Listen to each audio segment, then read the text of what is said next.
நண்பர்களே, ஒரு செய்தியை சொல்லி விடைபெறப் போகிறேன். கலைஞரிடம் ஒருமுறை சொன்னேன், உங்கள் காலத்துக்கு பிறகுதான் உங்கள் பெருமை நினைவு கூறப்படும். உங்கள் காலத்துக்கு பிறகுதான் உங்கள் புகழ் ஓங்கும். நான் அதை பார்க்கிறேன். இந்த நினைவிடத்துக்கு ஆண்டுக்கு ஆண்டு கூட்டம் பெருகி வருவதை பார்க்கிற போது கலைஞரின் பெருமை கூடிக்கொண்டே போகிறது என்று எனக்கு தெரிகிறது. கலைஞரை பற்றி சிலர் கருத்து தெரிவிக்கலாம். நல்ல சொற்களில் சொன்னால் நல்லது. நான் ஒன்றை சொல்லிக் கொள்ள வேண்டும் என்று ஆசைப்படுகிறேன். பறந்து போகிற பறவைகள் கடல் மீது எச்சமிட்டால் கடலுக்கு ஏதும் களங்கமில்லை.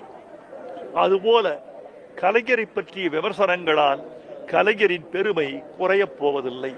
வாழ்க கலைஞர், வெல்க கலைஞரின் புகழ்.